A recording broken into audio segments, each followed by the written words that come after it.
The Victorian era, spanning the reign of Queen Victoria from the early 19th century to the beginning of the 20th century, is often romanticized for its elegant fashion, refined manners, and the opulence of the British Empire. However, it was also a period characterized by stringent societal norms and expectations, particularly concerning beauty and hygiene. In their pursuit of the idealized standards of beauty, many Victorians employed various health and beauty practices that, by modern standards, were shockingly toxic and dangerous. This video explores some of the most extreme and perilous health and beauty tricks from the Victorian era. The Tapeworm Diet. Weight and the quest for beauty have always played a significant role in women's self-esteem. In the Victorian era, like today, beauty standards cast a long shadow, with thinness being highly coveted. During that time, women were willing to go to great lengths to shed pounds rapidly and stay in step with the latest fashion trends, which favored the coveted hourglass figure. Astonishingly, advertisements promoted a shocking solution: ingesting sanitized tapeworms as a means to achieve a svelte physique. Yes, you heard that correctly. Tapeworms. This method involved ingesting a tapeworm, which would reside in the intestines and consume the food consumed by the host. However, this weight loss strategy was far from pleasant. It often led to unpleasant side effects such as nausea, abdominal pain, and various digestive issues. Moreover, tapeworms could grow to be up to 30 feet long, making their elimination a complex process. To terminate this unconventional diet plan, special pills were eventually introduced to rid the body of these unwanted guests. Use of corsets. In the pursuit of the coveted hourglass waist figure, Victorian women turned to an age-old garment, the corset. These tightly cinched garments had been in existence for centuries, but during the Victorian era, they took on a new level of significance. Exhibits in both French and English museums showcase the astonishing reality that the average waist size of a Victorian woman wearing a corset measured a mere 22 inches. The effects of prolonged corset use, however, were far from glamorous. Digestion was hindered, and even the simple act of breathing became a challenging endeavor.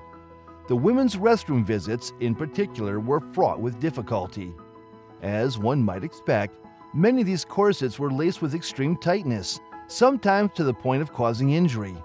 In the present day, medical professionals hold strong suspicions about the numerous complications associated with wearing these waist-cinching accessories.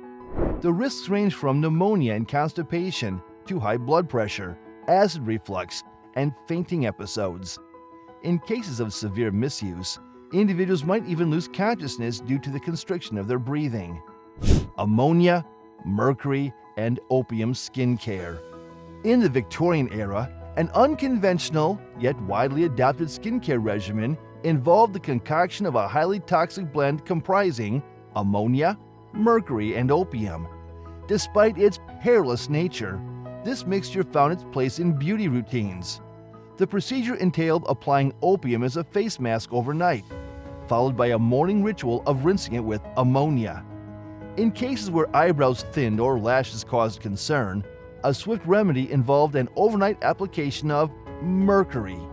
Additionally, ammonia played a versatile role in Victorian beauty practices, serving as a common choice for both hair washing and combing. Hair curling. The attraction of curly hair was undeniable in the early 1800s, prompting the invention of the first curling iron. To achieve the desired ringlets, this contraption required heating before application to the hair. However, a significant challenge emerged. If a woman removed the curling iron from the heat source and applied it to her hair too hastily, the intense heat could scorch her locks. As a consequence of frequent use, a prevalent issue arose among Victorian women: baldness. Despite their growing expertise in hair curling techniques, the strain on their scalps from constant styling proved too much to bear. Some even proposed an unconventional remedy: bathing the hair with a mixture of ammonia and water to stimulate growth. Yet, the use of ammonia came with its own set of hazards.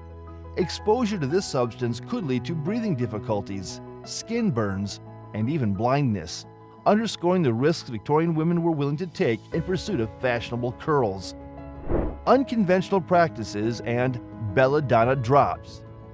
During the Victorian era, a prevailing desire among women was to possess large and radiant eyes that would beautifully complement their fair complexion.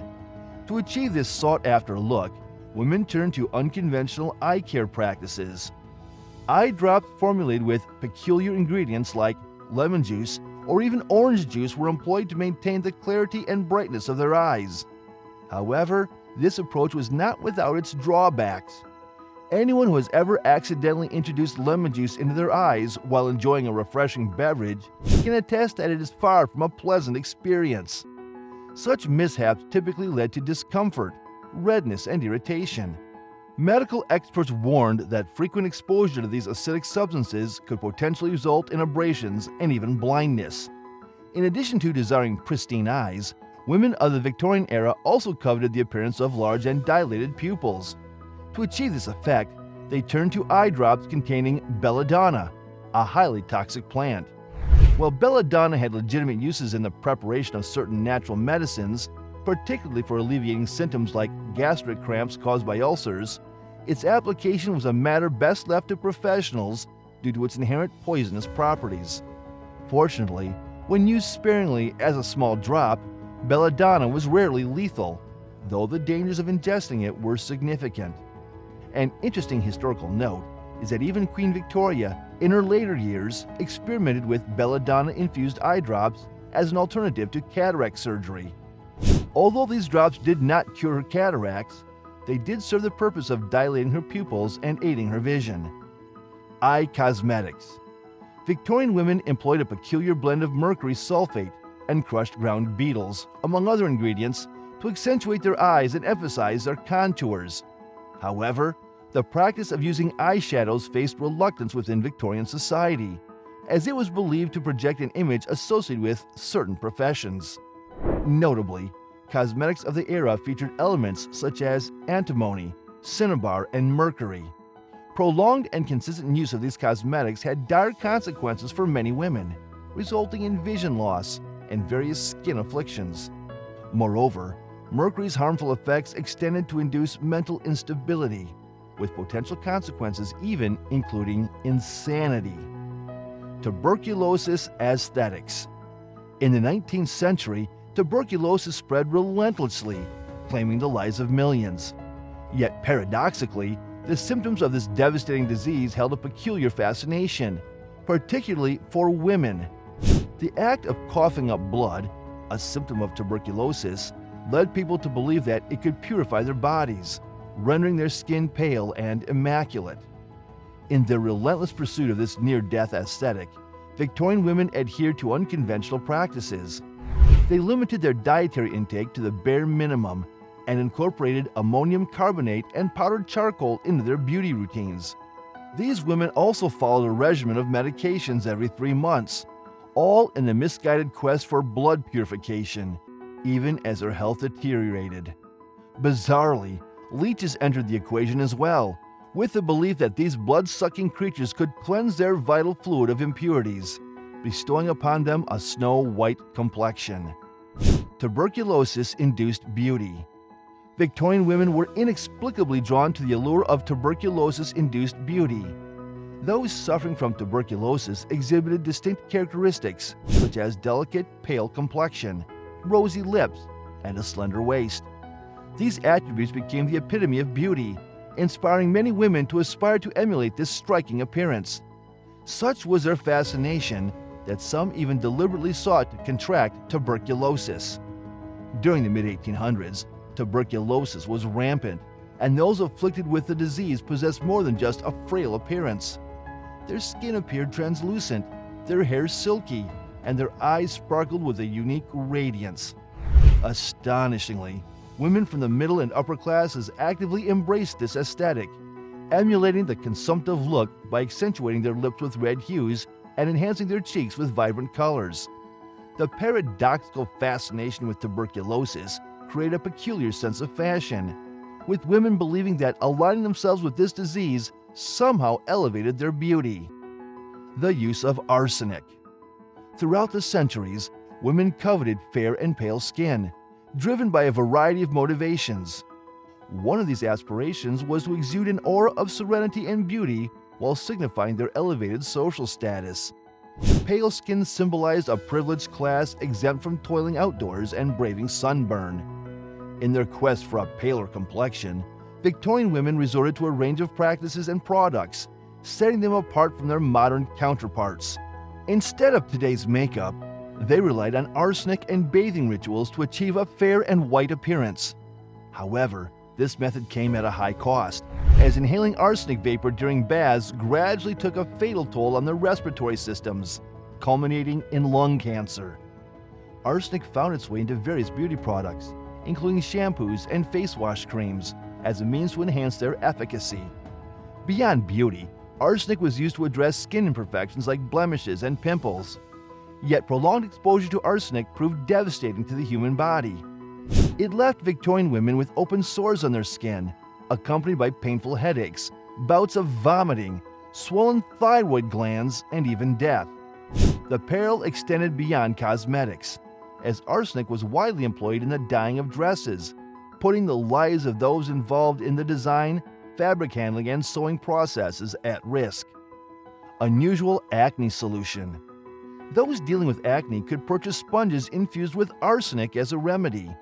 While today's cosmetics industry wisely avoids this toxic substance, in that era, it was considered a reliable solution for achieving smoother skin. Indeed, these arsenic-laden sponges effectively cleared impurities from the skin. However, this apparent success stemmed from arsenic's ability to kill blood cells, a fact overlooked at the time. Unfortunately, users often develop a dependence on these arsenic sponges. Discontinuing their use resulted in a resurgence of acne, even more severe than before. This created a perilous cycle, as individuals unwittingly poisoned themselves in pursuit of clear skin. Arsenic is an exceptionally potent poison, with grave health consequences when introduced into the body in substantial quantities. While certain fruits, such as apples or pears, naturally contain trace amounts of arsenic, these levels are negligible and harmless. Conversely, applying such a chemical to the skin can lead to severe health repercussions, exacerbating acne and potentially causing lasting damage. Lead cosmetics. Historical records suggest that even the renowned Queen Elizabeth I fell victim to the detrimental effects of excessive lead usage. She resorted to this hazardous practice to conceal blemishes that had accumulated over the years and to attain a fairer complexion. In the Victorian era, women grappling with facial imperfections turned to powders and face paints as their cosmetic allies. Some of these cosmetic products boasted lighter ingredients, while others harbored hidden dangers in the form of lead flakes. The corrosive properties of lead had dire consequences for those who applied it liberally. Instead of concealing flaws, its usage often resulted in aggravated skin conditions, compelling individuals to apply even more to mask the damage it caused. The toxic effects of lead extended beyond mere skin afflictions, encompassing a range of health issues. These included headaches, constipation, memory loss, dementia, decelerated pulse, and radial nerve palsy. The toll on the skin was equally severe, leaving behind enduring marks and irreversible scars, which could ultimately lead to fatal outcomes. Lead tinctures and pale complexions. As mentioned earlier, achieving a fair complexion was highly coveted during the Victorian era. Lead tinctures were a popular, albeit dangerous, means to attain it. While modern times celebrate tan skin as a sign of health, back then it was associated with lower social classes. This association prompted the upper echelons, including Queen Elizabeth I, to seek a pallid complexion. To maintain this desired look, they turned to lead and vinegar mixtures, unwittingly exposing themselves to the toxic nature of lead. The widespread use of lead in various aspects of daily life during that era is now recognized as a grave health risk. Today, we emphasize stringent precautions against lead exposure and deem its use in beauty products unacceptable. Queen Elizabeth's reliance on such tinctures is seen as a grotesque but illustrative example of the era's peculiar beauty practices. Victorian society's obsession with an idealized appearance drove them to employ unconventional and hazardous methods, highlighting the stark contrast between historical beauty standards and contemporary perspectives on well-being. Thank you for watching this video to the end. Remember to subscribe to this channel, hit the like button, and share the video.